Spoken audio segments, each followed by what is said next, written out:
อันนี้เป็นเฟอร์เนื้อแบบโคตรเข้มข้นเลยไม่ต้องปรุงก็ได้นี่เฟอร์เนื้อที่จริงใจพิเศษเด้อเริ่มตั้งแต่มื้อนี้จนเบิดท้ายเดือน2มา4คนขึ้นไปเพิ่นแถมเฟอร์เนื้อฟรี1ถ้วยเฮ้ยยูนักเลงตอนเดี๋ยวมื้อนี้สิพาไปกินมีต้มยำเฟอร์เนื้อข้าวหมูแดงข้าวหมูกรอบแซ่บๆเป็นห้านเปิดใหม่อยู่เขตบ้านทะลวงกลางและนี่ก็แม่นห้านเปิดใหม่เด้อห้านหมูเมพูดเวียงจันทร์สาขา3เนาะห้านเพิ่นที่ตั้งอยู่บ้านทะลวงกลางหอมซีเนาะขี่มาทั้งหลังพระธาตุหลวงกับหอปูนากันแหละขี่มาฮอดหอมซีแล้วก็เลี้ยวขวาเข้ามาที่เห็นห้านอยู่เบื้องขวามือนี่อยู่ห้านเพิ่นที่มีพวกมีต้มยำมีเกี๊ยวเฝอเฮือมีข้าวหมูแดงข้าวหมูกรอบประมาณนี้ราคาก็โคตรถูกเลยอันนี้เป็นเฝอเฮือแบบโคตรเข้มข้นเลยไม่ต้องปรุงก็ได้นี่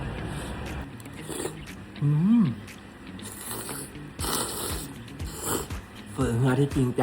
ไผ่มักเผ็ดมักเค็มมักนัวปรุงเพิ่มแต่ส่วนโตบ่ปรุงก็ได้แซ่บแล้วเส้นมีนุ่มๆจานนี้จะเป็นข้าวหมูกรอบผสมกับข้าวหมูแดงราดน้ำมาให้แบบช่ำๆชิมตอนกันเลยหวานเค็มๆนัวๆกำลังดีนี่พิเศษเด้อเริ่มตั้งแต่มื้อนี้จนเบิดท้ายเดือน2มา4คนขึ้นไปเพิ่นแถมเฟอร์เฮือฟรี1ถ้วยณตอนนี้ห้านเพิ่นเปิดทุกมื้อตั้งแต่ 8 โมงเช้าจนฮอด 4 โมงแลงเด้อ